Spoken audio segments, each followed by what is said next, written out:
araw ng Martes, ibang binibig ko, ito may kasamang preaching and teaching. Yung preaching, ihahayag lang ng ebanghelyo, walang itinuturong gagawin sa tao. Sabi, preaching and teaching is, tapos sa ebanghelyo, may itinuturo na dapat gawin ng tao. Kasi, sabi sa Biblia, it's not a matter of just believing, kasi ang pananampalataya, walang kalakip na gawa, ay patay. Kailangan lakipan ng gawa. Kaligtasan natin ay hindi bunga ng gawa. Subalit ang totoong ligtas ay may ginagawa. Bunga ng kaligtasan natin yung gawa. Sapagkat sabi sa Efeso 2:10, may gawaing hinanda sa atin ng Diyos noong pamakuna. At for us to do good works. Kaya tayo niligtas ng Panginoon sa pagpamagitan ng kanyang kagandahang loob para tayo makagawa ng mabuti sa ating kapwa, sa ating sarili, at sa kaluluwalhati ng ating Diyos na nagligtas sa atin. Amen ba? So, kaya maski ang Panginoon Kristo, nangaral at nagturo. Sabi niya, huwag ninyong hatulan ang inyong kapwa upang hindi kayo hatulan ng Diyos. Ito'y utos. Utos ng Panginoon. Iba yung talinghaga, iba yung utos. Ito utos. Pag inutos, kailan sundin. Sapagkat may ibig sabihin ng Panginoon doon. Sabi, huwag kang hahatol upang hindi ka hatulan ng Diyos. Sapagkat tayo lahat ay may kasalanan. May pagkukulang. Una kasi, wala sa atin ang karapatang humatol sapagkat hindi natin alam ang kalooban ng sinuman. Narinig ba yun? Tanging ang Diyos nakakaalam ng kalooban ng tao.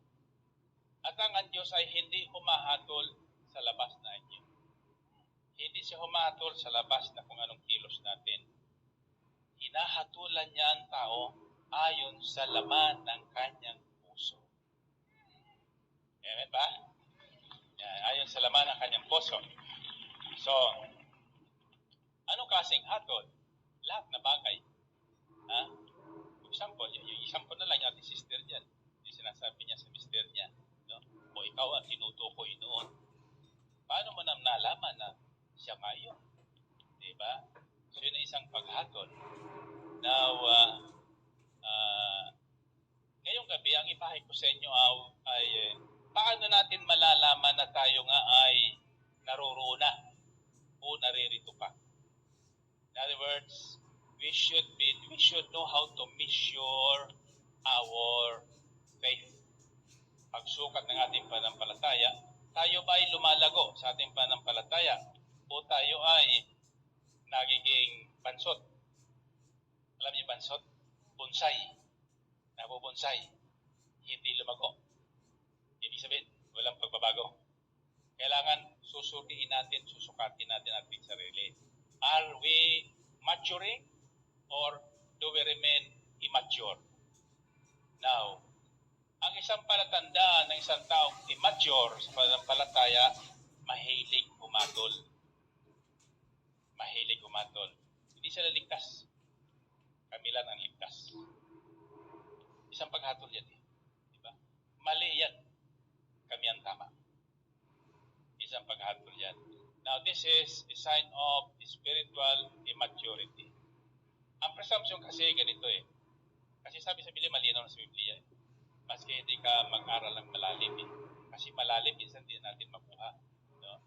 Pero simple naman, walang kalaliman ng Biblia sa totoo lang eh. Plain ngayon ang translation ng Biblia eh. For example, sa aklat ng Pilipos 2, kung hindi ko nakakamali. Sabi doon, ang sumulat San Pablo, consider others better than yourselves. Para maiwasan natin yung paghahatol, tingnan daw natin ng iba, mas marunong kaysa atin. Kaya tayo ngayon humahatol o naapektuhan tayo doon sa narinig natin sa iba sapagkat inaangkin natin na mas marunong tayo sa kanila. Kaya hindi natin matanggap yung kanilang aral. Kasi mas marunong tayo sa kanila. Ay hindi. Sabi sa Biblia, ituring yung mas higit sila sa atin. Sa gayon, ano man sabihin doon, pakikinggan natin. Tama ba? Hindi. nasa atin ngayon yung pagsusuri kung tama o hindi. Okay ba? So huwag niyo sasabihin na, oh, ikaw naman, mali yan. Mahirap ano? Mahirap makapasok sa rin ng Diyos. Kasi pag tayo humatol, kung anong hatol natin, ganoon din ang balik sa atin ng Diyos. Sapagkat hahatulan kayo ng Diyos ayon sa hatol na ihinatol ninyo sa iba. Eh kung mali yung hatol natin, at kadalasan talagang mali, babalik sa atin yon. Ang panukat ninyo sa iba ay siya ring ipanunukat sa inyo. So kung sukat kasi yung paghahatol, sinusukat natin ang tao ayon sa kanilang kalagayan. Bakit mo nakikita ang puwing sa mata ng iyong kapatid, ngunit hindi mo pinapansin ang puwing mong katahilan? Mas malaki yung puwing natin. Ito talinghaga na ito. Ibig sabihin, nakikita mo yung diferensya ng iba, pero ikaw, yung diferensya mo hindi nakikita. Paano mo may tutwid yung iba? Hindi baluktot ka. Di ba? Yun ang ibig sabihin noon. Paano mong masasabi sa iyong kapatid, halika't naalisin ko ang puwing mo? Gayong katahilan nasa mata mo, mas malabo yung tingin mo. Mapagpaimbabaw.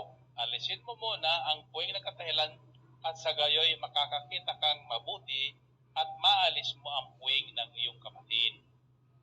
Ano ibig sabihin nun? Nakaya mo na, mamimintas ka, maghahatol ka, tingnan mo ang sarili mo.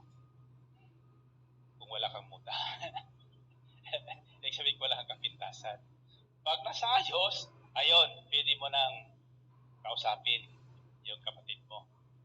Ito ang liwanag at katotohanan. Huwag kayo magdidebate kasi ang Biblia hindi pinagdidebatehan yan eh. Inaaral at isinasabuhay. Hindi pinagdidebatehan ang Biblia. Sapagkat walang kahihanap na ng debate. Away ang aabutan yan. Kita nyo marami nag-aaway sa television. No? The question is, how can we measure our spiritual maturity or immaturity? Ito naman ay nasumpungan ko kaunti-unti sa Biblia, kahit kaunti-unti ko rin na ibibigay sa inyo. I set up a certain rule. No? First rule is, do not judge others, for it is forbidden. Yung masusukat man sarili mo na ikaw ay lumalago kung nawala na sa iyong paghahatol sa iba. Bakit? Nakasusunod ka sa utos ng Diyos. Sapagat ang paghatol ay bawal na bawal sa Biblia. Sabi sa Matthew 7:1-2, do not judge or you will be judged. So, bawal. Utos ng Diyos yun. Kaya, first rule is, as a measure that we are growing is, we are delivered from judgmental observations. Rule number 2, instead of judging others, you judge yourself. No? Ako, may narinig na bahagi, kwento sa akin, may isang nangaral. Iba-iba kasi ang style ng nangangaral. Kaya hindi natin pwedeng hatulan yung, mas magaling yun siya, no? Mas magaling ako doon. Hindi. No way. Diyos lamang ang pwedeng subukan mo. Amen? Mali yung style niya. OA naman ang style na yan. Wag nasabihin yun. Sapagkat may mga taong mahilig sa OA. Maakay nila yung OA. Diba? Nakikinig ba kayo? So, maaari may maakay yun eh. Mayroon naman ayaw ng ganon, takpan mo ng tainga mo. Amen ba? So, hayaan natin ang Panginoon ng kumilos. Kung di mo nagugustuhan, the best thing you can do is pray. Pray. First, pray that you understand Him. Okay? Second is, pray for Him na ma-deliver niya mensahe sa maunawaan mo. In a manner na magugustuhan mo. Diba? But first is, yung atin muna. Alisin mo na yung ating, yung ating point. Ang point na tinutukoy nun is our emotion or our way of thinking, our way of appreciation doon sa ating kausap o sa ating pinakikinggan. Now, this is how I measure my growing. Lahat tayo is in process. Wala pa sa ating perfecto. We have to grow. Kailangan tayo lumago. Sapagkat otherwise, maiwanan tayo. Maiwanan tayo. Now, kasi ang utos sa atin ng Diyos is, be do perfect as the Lord your God is perfect. So, perfection, ibig sabihin, makarating tayo doon sa antas na hinahanap ng Diyos sa atin. Ano ba ang target ng Panginoon? O, tawag nun, yung goal ng Diyos sa bawat isa sa atin. Bakit tayo tinawag ng Diyos? Una, tinawag tayo ng Diyos para patawarin sa ating makasalanan. Pangalawa, para tayo hubugin na makatulad ni Kristo Jesus na ating Panginoon. Amen? So, in other words, towards perfection talaga yun because Jesus is perfect. Doon eh. Sabi niya, sabi mo niyo, how can you be perfect? You are human being. What man cannot do, God will do for us. Amen? Now, so, rule number 2, judge yourself instead of others. Romans chapter 14 verse 13 says, therefore, let us stop passing judgment of one another. Instead, make up your mind not to put any stumbling block or obstacle in your brother's way. Huwag na tayong humatol sa isa't isa. Sa halip, iwasan na nating tayo'y maging dahilan ng pagkakasala ng ating kapatid. Amen ba? Now, what I'm sharing with you is how to measure your faith and how to measure our growth in the Lord. Rule number 3, conduct regular self-examination to measure your maturity or immaturity. Lamentations chapter 3 verse 40 says, let us examine our ways and test them, and let us return to the Lord. Siyasatin natin, suriin natin ang ating pamumuhay, at tayo'y manumbalik kay Yahweh. Narinig niyo ba yun? Now, ibig sabihin, susuriin natin ang ating pamumuhay ayon sa salita ng Diyos na ating narinig. Kadalasan narinig sabihin, uy, ako yun. Ako na naman yun. Ako na naman yun. Talaga ikaw yun. Ikaw talaga tinutukoy ng salita ng Diyos eh. Ang kwento ni, sinusunod mo na ba? Sinisikap mo bang yung sinabi ng Diyos ay maging sa iyo? Mapunta sa inyo, magawa mo. Iyon, yun ang ating pagsusuri doon. For example, simple. How do you measure if you are really growing spiritually, maturing? You go back to Galatians 5:22. Galatians 5:22, sinasabi doon, ang bunga ng Espiritu Santo. Kapag sumasa atin at tinanggap natin ang Kristo at sumasa atin ang Espiritu Santo, may palatandaan ang mga taong ginagabayan, pinananahanan ng Espiritu Santo. Ano yun? Siyam yung nasasabi doon, no? Ano saan na nakakaroon doon? Pag-ibig, kagalakan, kapayapaan, katiyagaan, kabaitan, kahinahunan, pagpipigil sa sarili, katapatan. So, yan doon. Iisa-isahin nyo yun doon. Nasa akin ba itong bungang ito? Namamahal ko na ba yung pintasiro sa akin? Yung sinasabing pag-ibig doon. Pag-ibig na tulad ng sa Diyos. Namamahal yung hindi ka mahal-mahal. Naibig yung hindi ka ibig-ibig. At saka, yung taong totoong nagmamahal, walang puwang sa kanyang puso ang galit at puot.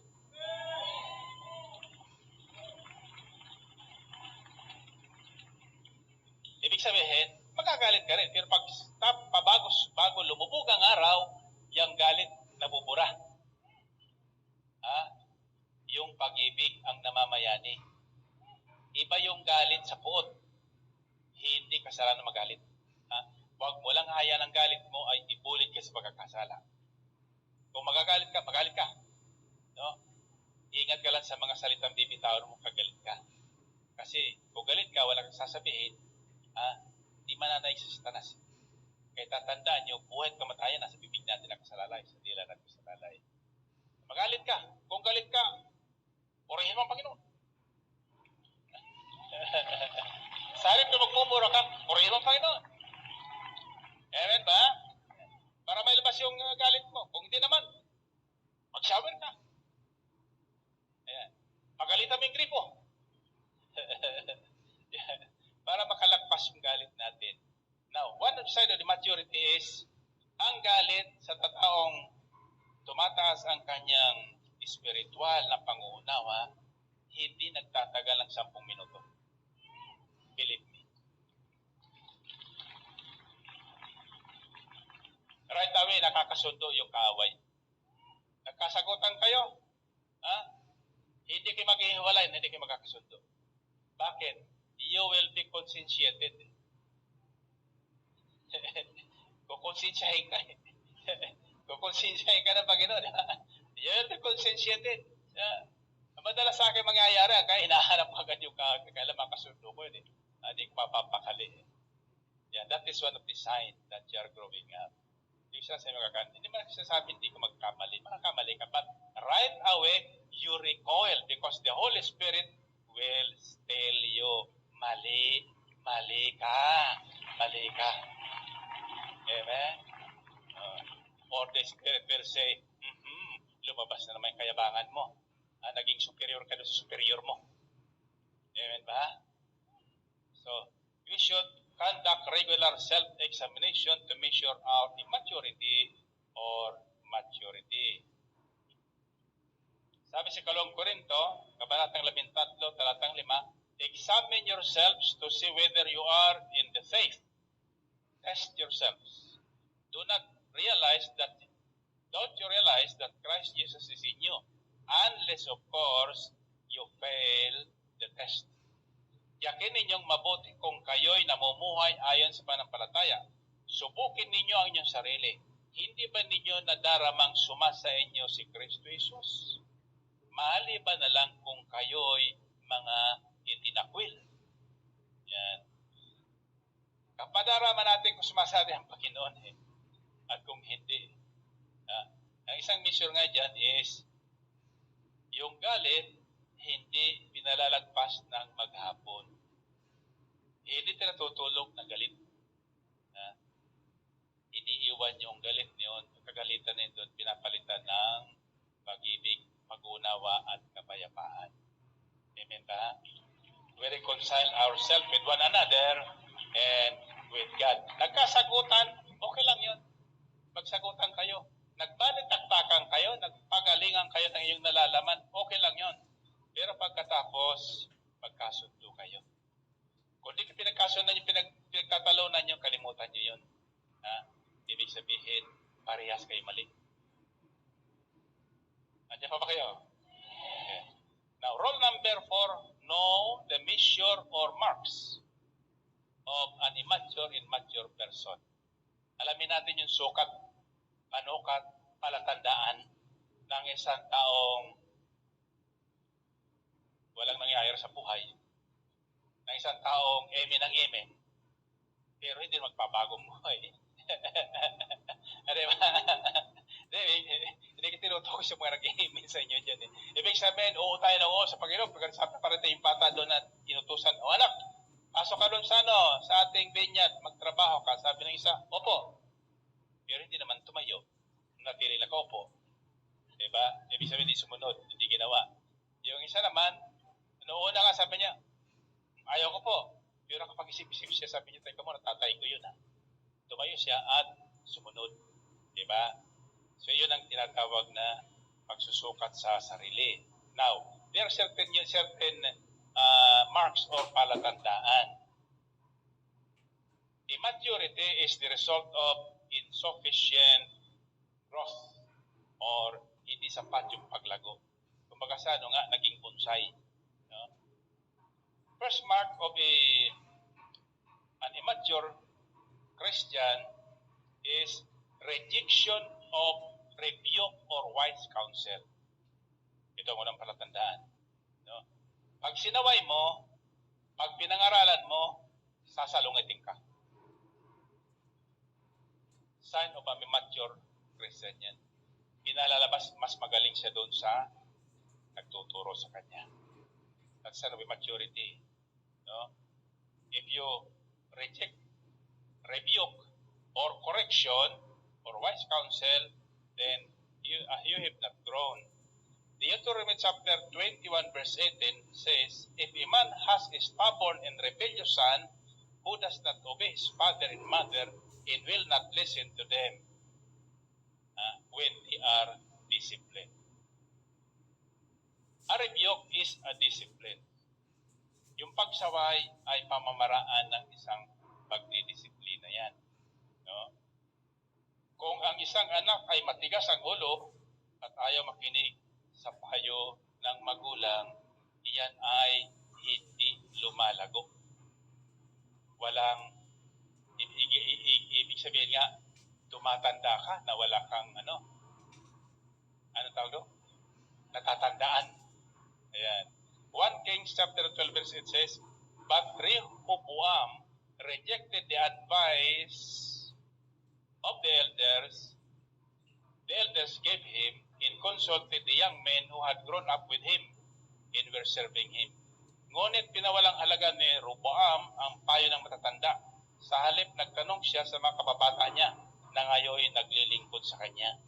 Isang, si Rehoboam, hari ba yun? Isang hari yun, no? Hindi niya pinansin yung counsel niya, yung mga nakatatanda sa kanya na nagbibigay sa kanya ng tamang payo. Kinausap niya yung mga bata, mas bata sa kanya. Kasi kaya niya yun papaniwalain. Yung kaya niya, yung kinukonsulta niya. Mali. Kailangan konsultahin mo yung nakatatanda sa iyo. Yung mas nakakaalam sa iyo. O, kumbaga sa posisyon, ito minsan sinasabi ko madalas, for example, pulis. Kita mo pulis. Kilala mo ang pulis. Babaero. Kilala mo ang pulis. Lasigero. Kilala mo ang pulis. Ano pa? Sugalero. O lahat na iro, nasa kanya na. Tapos isang araw, nakasapa ka ng oktorme. Tumayo dyan sa intersection, sa crossing. Gaganon-ganon. Nakita mo, kalalabas pa lang dyan sa Star Trek. Tama ba? Star Trek ba yun? Kalalabas pa lang dyan. Ganon-ganon. Pagkatapos, sinabi siya, para. Papara ka, hindi. Papara ka. Kasi kung hindi hulihin ka, kahit lasing yun, bakit nakatsapa? Yung authority niya, hindi naapektuhan ng pagkalasing. Amen? So we should learn to recognize separate personality from authority. Amen? Di mo nagustuhan yung kanyang pagkatao, di mo nagustuhan yung kanyang pamumuno, ba't siya pa rin namumuno? Kailan sumunod ka? Igalang mo siya. Amen? Iyan ang may natututuhan sa buhay. Purihin natin ang Panginoon. Purihin ang Diyos. Lack of respect. Kulang sa respeto sa kapwa. Kulang sa respeto sa asawa niya na babae. Kulang sa respeto niya na lalaki. Kulang sa respeto sa magulang. Kulang sa respeto sa kapatid. Kulang sa respeto sa kapitbahay. Kung buksan ang radyo, gano'n lang kalakas. Hindi na iniisip na naingayan yung kabila. Paano umaaka yun? Hindi, nilalakas ako may para marinig nila. Hindi, mali. Mali. Lalo magagalit yun Hinaan nyo na kayo lang makaririnig. Magugulat yan. Lalapit yan sa bahay nyo. Pag nakikita, lalo na patayo-tayo ka. Patalon-talon ka pa. Pataas pinakang humahalakak. Wala naman siya naririnig. Maniwala ka, sisilip yun. Tapos makikinig yun. Kung anong pinakikinggan mo. Maniwala kayo. Pero kung nilakasan mo, aawayin ka noon. Hindi ka pakikinggan noon. Kailangan, hinaan nyo. Hinaan nyo na kayo lang makaririnig. Bakit kita? Pag nakikita yung mukha nyo na, bakit masaya yan? Ano kayo nangyari? Amen ba? Makikita nyo, maaakay nyo sila sa Panginoon. Amen ba? Purihin natin ang Panginoon. Purihin ng Diyos. Ha? 2 Kings chapter 2 verse 23 says, From there, Elisha went up to Bethel. As he was walking along the road, some youths came out of the town and jeered at him. Go on, you bald-headed. Ha? Mula sa Jericho, nagpunta siya sa Bethel. Sa daan, sinalubong siya ng maraming bata. Ako siyang sinabi, sasamay kami sa iyo, kalbo. Kalbo. Sabi niya, yung propeta, pinipintasan nila, mga bata eh. Wala magagawa, mga bata, walang nalalaman eh. Lack of respect of superiors is a sign of immaturity. Kahit kalbo yun, irespeto mo. Sapagkat tinalagay siya mamuno eh. Di ba? O dili kaya kahit naman yun na may mosmos sa'yo, at yun nalagay doon, wala kang magagawa eh. Kailangan igalang mo yun. Besides, sabi sa Biblia, kung anong ibig mong gawin sa iyo ng iba, gawin mo sa kanila. Amen ba? Purihin natin ang Panginoon. Purihin ang Diyos. Alam mo ganito yan, mga kapatid, makinig kayo dyan. Sa inyo yan. Ganito yan eh. Kasi sila pag Lunes, sama-sama yan yung ating mga manggagawa. Supposed to be their Monday is their fellowship of preachers and the gospel choir. Yan yung ating mga regular full-time workers dito. Yan ilagos nila. And at the same time, for their reformation and formation pag-aaral, tinuturuan sila ni Bishop Bacani at saka ni iba pang nadidesignate na magtuturo dyan. At the same time, sila-sila, kung may instruction ko, sila-sila, kayo-kayo. No? Subukan nyo na makinig naman dun sa iba. Isa sa inyo papagsalitain, mangaral sa inyo yung tutulog-tulog sa isang kanto. Yan ang kunin nyo mangaral sa inyo. Makikita nyo iba-iba ang pag-uugali niyan eh. Kasi hindi naman tayo hinubog ng Diyos na pare-parehas eh. Sinilang tayo ng Diyos ayon sa kagustuhan niya. Iba't iba ang ugali natin. Amen? Iba-iba ang tono natin. Mayroon tenor, mayroon minor, mayroon alto, mayroon soprano, mayroon aeroplano, mayroon bass na tinatawag niya. Ay ako, alto, bass, soprano ako eh. Okay ba? Ibig sabihin doon, mayroon naman dyan na dire-diretso ang busis, mayroon naman dyan na paliko-liko, di ba? Sa Diyos, iisang pakinig niya. Sapagkat siya nakakaalam kung anong direksyon ng tono noon eh. Kawag niyong tatawanan yung kakanta ng mataas na hindi niya naaabot. Amen? Pakinggan nyo. Pakinggan nyo. At hindi lang yun.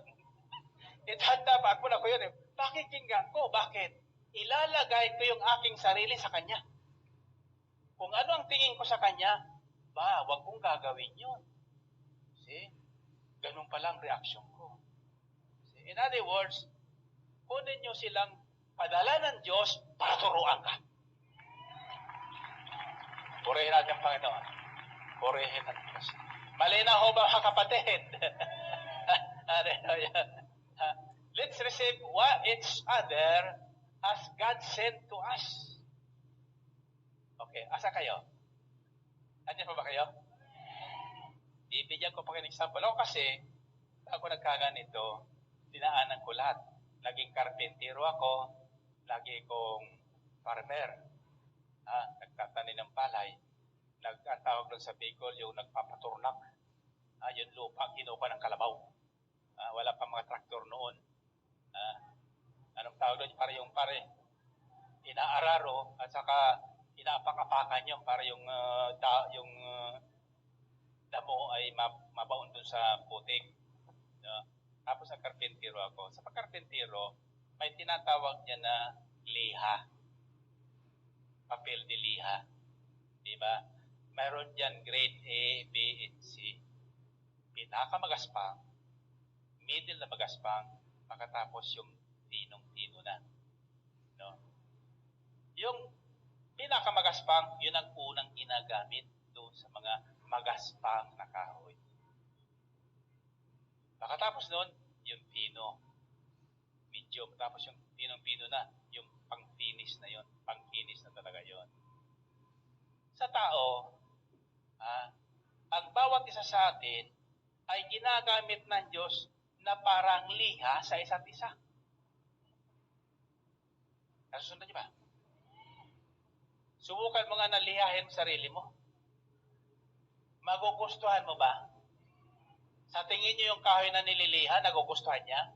Hindi pakinggan yung tunog ng liha. Aray! Aray! Aray! Yan ang sabi noon doon eh. Sa nasaktan. Pero okay na lang yung kahoy sapagkat alam niya kinikinis siya eh. Ibig sabihin, yung lahat ng pagpupunan sa atin, yung lahat ng mga naririnig natin nakakakulik sa tainga natin o hindi natin nagugustuhan, tanggapin yung panliha sa atin yun. Kapag dumating ng panahon na hindi nyo nagugustuhan, ay nagustuhan nyo na, in other words, lumalago kayo sa inyong pananampalataya. Purihin natin ang Panginoon. Purihin ang Diyos. Nakukuha niya, ito yung mga palatandaan ng mga immature. Wala pa tayo nagmamature talaga. Kaya huwag tayong magyayabang na nandun na tayo. Ako I learn from everybody. Lahat. Pinag-aralan ko kanina, pero sa umaga, meron nag-abag sa akin ng matagal. Napatungan ko na ng kamay, pero hindi pa maalis. Ako, bakit?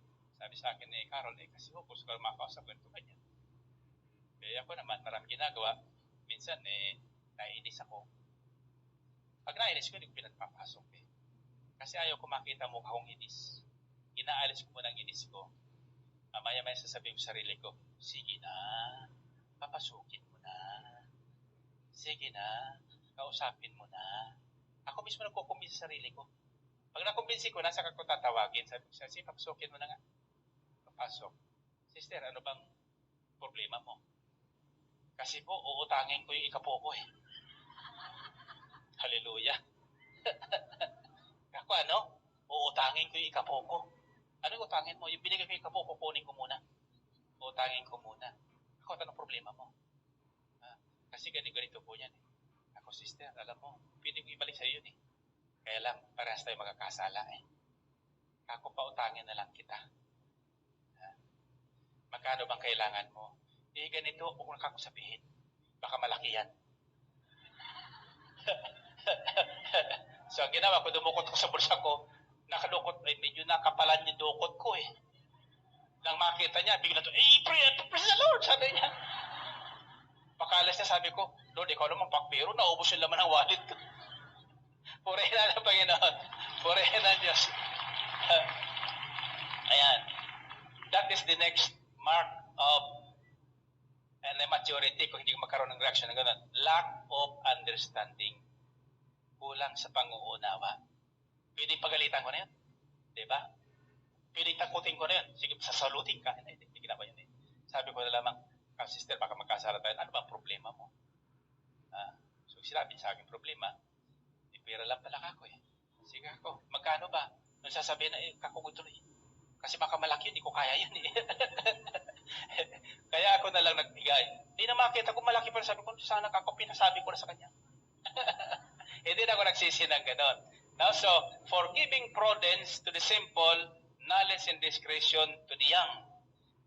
Mabibigyan nito ng talino ang mga walang karanasan at ang mga kabata ay matuturoang magpasya ng tumpak kapag ang salita ng Diyos ang siya nating gabay sa ating mga desisyon sa buhay. Amen? Now, hindi sinasabi ng Biblia na hindi ka maiinis. Hindi ko tinuturo yan. Hindi sinasabi ng Biblia na hindi ka magagalit. Aabutin ka rin ng inis. Aabutin ka rin ng galit. No? Kaya lang, when you grow up, huwag mong palagpasin ng 10 minuto ang inis mo. Huwag mong palagpasin ng 10 minuto ang galit mo. Himukin mo ang sarili mo. Totoo yun. Ginagawa ko, sabi ko, sige na, papasukin mo na yan. Ako nakikinig ako ang Diyos. Ako kinakausap ko sarili ko. Hanggang sa nagtatatawa ko sarili ko, sabi ko, sige na nga. Ganyan eh. Pag ayaw ko naman, huwag ka papayag. Huwag kang papayag. Purihin natin ang Panginoon. Purihin ang Diyos.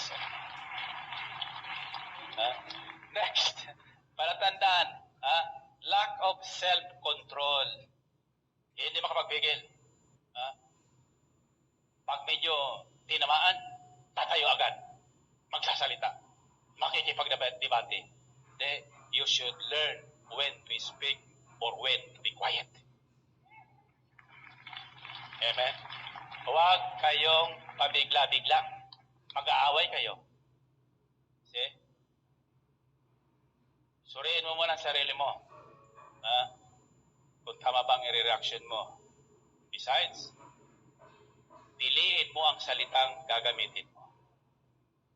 Napakahalaga po yung salitang gagamitin natin. Huwag tayo basta-basta magsasalita. Either ipapahamak tayo ng salitang ating pipitawan o mapapaigit tayo. Ito, based on my experience, karaniwan. When you are angry, don't say a word. Kung galit ka, huwag kang magbibitaw ng salita. Tsak yun. Papahamak ka ng bibitawan mo. When you are angry or your heart nasaktan ka, huwag kang magdedesisyon. Lalayas ako. Sinasabi mo, lalayas ako. Iwan ko kayo. Hindi ka naman umaalis. Hindi ka naman makalayas. Diba? Mapapahiya ka lang doon sa sinasabihan mo. Mabuti na yon, huwag ka na magsalita. Kumuha ka ng malita, lagay mga damit mo sa malita, at pag tinanong ka, saan ka pupunta? Basta ka magsalita. Tapos sara mo malita mo. Tapos itabi mo doon sa may pintuan. Kung wala ka maintindihan sa tang umalis, huwag kang lalabas ng pintuan, madidelikado yan. Baka hindi ka huli ng asawa mo, ano? Doon lang, parang warning lang yon. Parang sinasabi mo ba, pilitin mo pa ako. Ayan. Tapos tahimik ka na lang, makikita mo, tatahimik ang paligid. Salita ang nagpapaalam at nagpapasiklab ng damdamin ng bawat tao. Amen ba? Similarly, Titus chapter 2 verse 6 says, similarly, encourage the young men to be self-control. Yung mga bata pa sa pananampalataya, kailangan yun ay turuan natin na matutong magpigil sa sarili. Next sign of immaturity is tactlessness. Ano ba yung tactless sa Tagalog? Tactless. Ibig sabihin, kung magsalita, walang pake. Hindi niya alam, hindi iniisip kung masasaktan. Yun nakikinig ko. Hindi basta sabihin, pangit ka. Talagang pangit naman ka. Sinabi pang pangit. Ay, di ba masasaktan yun, di ba? Sana naman, sinabi niya, ay, nako, hindi ko nagugusto ng ilong mo. At least yun eh. Pero sinabi mo, bango ka. Hindi naman magagalit yun, di ba? At sinabi mo, talagang ilong mong yan, hindi ko magugustuhan yan. There are many ways of saying a word eh. Na maganda ang dating doon sa sinasabihan mo. Mas maganda pa yun, di ba? Kaysa sabihin mo, bango ka. Di maniniwala yun. Sapat na maniniwala yung patangos ang ilong noon. Amen? Sasabihin na, pangit ka. Sasagutin, ikaw rin. Away na kayo niyan. Kung gusto mo sabihin niya na pangit siya, sabihin mo, maganda ko sa'yo. Ganun din yan eh. Gwapo ko sa'yo. Tira, hindi kayo mag-aaway noon. Sasabihin niya, ako ang gwapo. Saan kayo pupunta noon? Magbubulahan lang. Mag-aaway ba kayo noon? Hindi. Iyan ang lumalago sa pananampalataya. Purihin natin ang Panginoon. And finally, ang isang immature Christian is magastos. Anong tawag doon? Yung bulagsa ba yun? Bulagsak. Tama, bulagsak. Waldas. Yan, waldas. Waldas. Iyan yung nangyari si Alipog ang anak. Ha? Nagyabang sa tatay, akala mature na siya, kaya na niya magsarili, ano nangyari? Pagkatapos may pati ari-arian, saan nila yung pera? Winaldas. Waldas. Kaya laging kapos, kulang. Laging hihingi ng increase, aumento. Kulang. Laging kinukulang. Maski taasan mo ng taasan ng sweldo yan. Maski lumaki ng lumaki ang kita niyan, kukulangin pa rin yan. Bakit? Di marunong mag-budget. Waldas. Amen ba? Kasusunod niyo ba? Yan eh. Luke 15:13 says, not long after that, the younger son got together all he had, set off for a distant country, and there squandered his wealth in wild living. Winaldas. At yung kanyang panampalataya, nawaldas. Yan ang palatandaan ng mga immature sa panampalataya. And finally, sana hantong yun. Pag ano lang ang ating karakter, babalik sa lumang buhay. Backsliding. Iyan ang hahantungan niyan. Inilarawan ng binhing na hasik sa kabatuhan ang nakikinig ng salita at masayang tumanggap nito kagad. Ngunit hindi ito tumitimo sa puso nila kaya't hindi sila nananatili. Pagdating ng kabigatian o pag-uusig dahil sa salita, agad silang nanlalamig. Ayan. Diba? Ayaw ko na. Ayaw ko na. Magsasarili na lang ko. Yan. Hindi naman pala ko nakukuha dyan sa Elisa rin yan. Hallelujah. Alam nyo, ganito lang yun. Lahat tayo tinawag ng Panginoon. Sa unang tawag, you confess. May sasabihin kayo. Yung unang confession nyo, yan ang tawag sa inyo. Pag sinabi nyo, dito ako tinawag, dito ako maglilingkod, that's your calling. Pero pagdating ng panahon, medyo may pumasok sa utak mo, hindi pala ito para sa akin. Ayan. Pero inabot ka na ng 10 taon. Inabot ka na 15 taon. Inabot ka na 20 taon. Finally, saka mo lang nakikitang may nakita kong liwanag sa labas. Ayan. In other words noon, hindi ka lumago. Hindi ka lumago sapagkat hindi ka nanatili sa tawag sa iyo. At hindi mo na panindigan yung unang sinabi mo. Amen ba? Wala po kong pinatatamaan ito, Kaya lang, itong nasusulat eh. Proverbs chapter 20 verse 13 says, saan na pa tayo? Ano ba yung sinabi ko? Backsliding. Backsliding, yun. Nasa yung binhing nalaglag sa hindi matabang lupa. Now, question is, how do you overcome your immaturity? Kung mayroon kang ganong mga palatandaan, yung binisag ko sa inyo, in other words, you are on that level. You have not grown spiritually. Maybe you have learned so many things. Iba kasi yung maraming natututuhan sa Biblia. Kasi marami niyan. Namimemorya pa nga ang Biblia. Magagaling mangaral sa Biblia. Pero suriin mo ang buhay niya. Suriin niya ang buhay niya. Kung nasaan na siya. Ito bang mga karakter na ito, ito mga palatandaan nito ay nasa sa akin? Nasa sa inyo? Wala na ba kung pag-asang makawala dito? Wala pa ba? Wala na ba? O mayroon? Paano natin mapagtatagumpayan yun? Paano? Kumbaga sa bata, may batang hindi lumalaki, hindi tumataba, dahil doon sa gatas na pinainom nyo. So ngayon, doon sa mga ano ba yung tawag sa doktor ng mga bata? Mga pedya, sinusuri yun. Hindi bagay sa kanya ang Promel. Diba? Kailangan sa kanya Promic. Purihan na Panginoon. Purihan na Diyos. Kailan palitan yung gatas? Diba? Ano ibig sabihin yun? Aminin mo. Aminin mo na nandoon ka pa pala sa ibaba.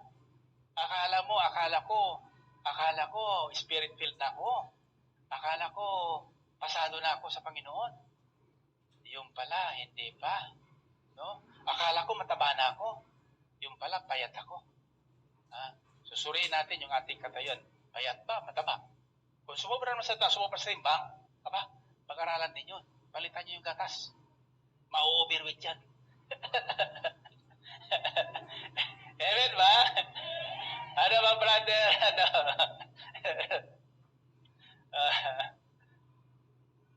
O ikaw, ang laki-laki ng tagmong yan. Oo. Brother, ano pangalan mo?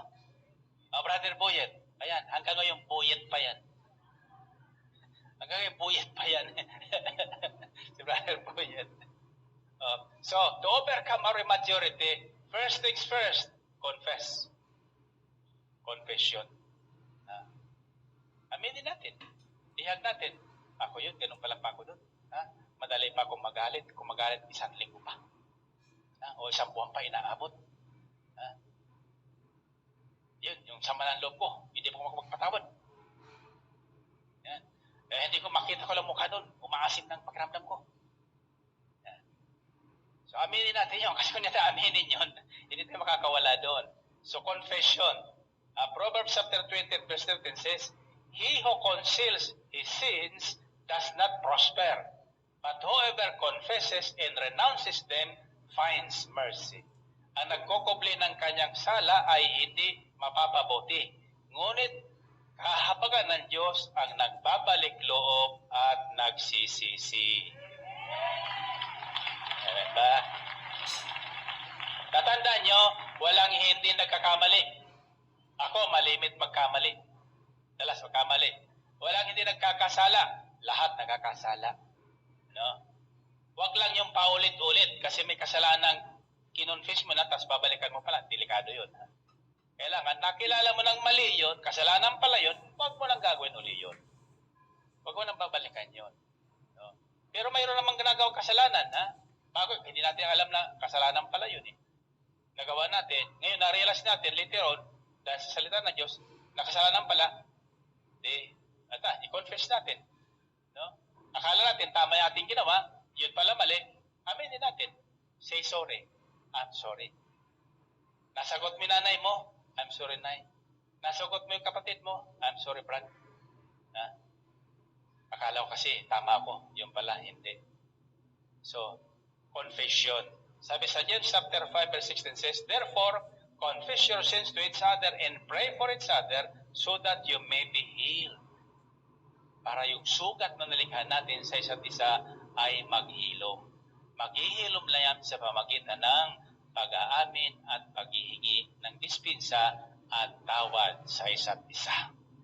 Purihin natin ang Panginoon. Purihin ang Diyos.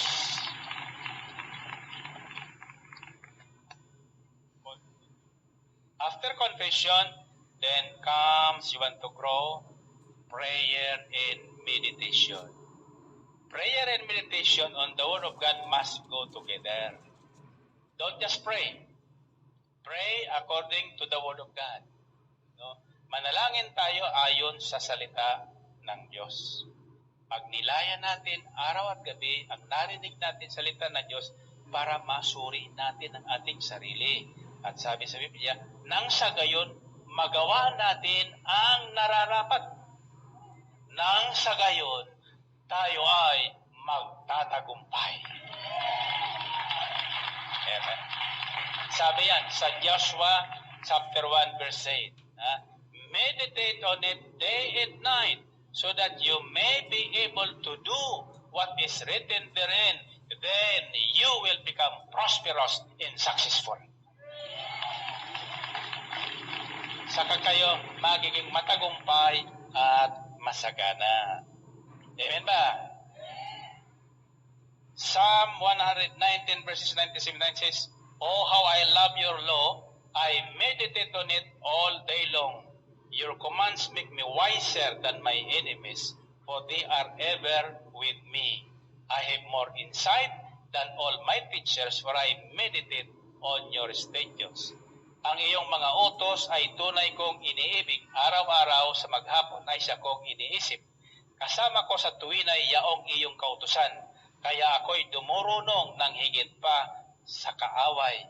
Sa lahat kong mga guro, ang unawa ko ay higit, pagkat ang aral mo turo ang siyang laman ng aking isip. Purihin natin ang Panginoon. Purihin ng Diyos. So, to mature, we should confess our immaturity. Second, ano yung pangalawa?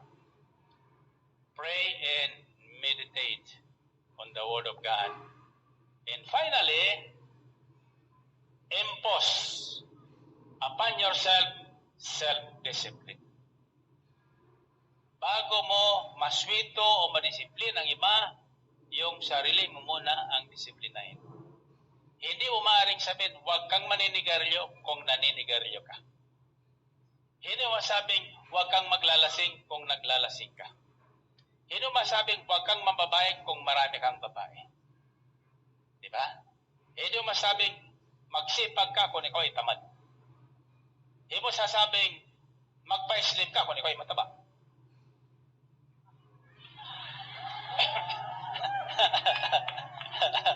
Amen.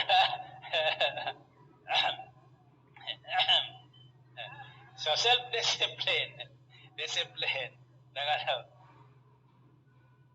Proverbs chapter 3 verses 11 to 12 says, My son, do not despise the Lord's discipline and do not resent his rebuke, because the Lord disciplines those he loves, as a father the son he delights in. Aking anak, ang saway ni Yahweh ay huwag mamaliitin. Kung ikaw tinutuwid, huwag mababagot man din, pagkat lahat ng mahal niya ay itinutumpak ng daan. At ang anak na minamahal, sinasaway ng magulang. Amen? Ayan, ang sinasabi ko kanina doon sa nagtanong sa atin, huwag mong susundin ang anak mo na mali na ginagawa. Kung mahal mo ang anak mo, huwag mong tutustusan ng tutustusan para hindi siya mapariwara. Discipline child while he is still young. Habang bata. Kasi pag iyan ay hindi natin disiplina na malaki na, lalaban na yan. Hindi natin may tutuwid. Ang kawayan na matigas na baluktot, pag itinuwid mo, magbabalik. So habang bata pa, malambot pa ang kawayan, tinutuwid na unti-unti yan para hindi nababalik. Diba? Ganyan din yan sa ating paglago spiritually. No? We should teach each other, raise each other in love, encourage one another. Tulungan natin ang isa't isa. Huwag nating ibabagsak ang sino man. Yung pamumuna, ilagay natin sa ayos. Ito pa, practical na lang ito. Sinong tao gustong pagalitan sa maraming tao? Sinong gustong sawayin sa maraming tao? Wala, kahit ikaw, ayaw mo rin, no? So, huwag mong gagawin sa iba yung ayaw mong gawin nila sa inyo. Amen? Okay. Taas ang ating mga kamay.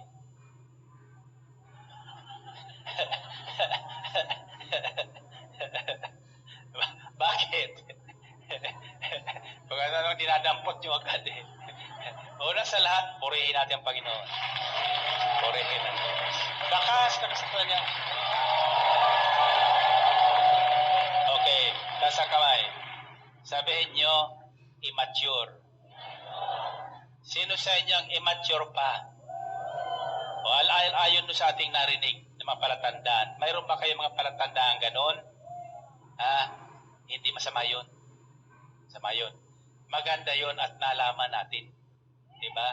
Binigay ko yun para hindi para kayo pulaan, hindi para kayo siraan, kundi para salaminin natin ang ating buhay.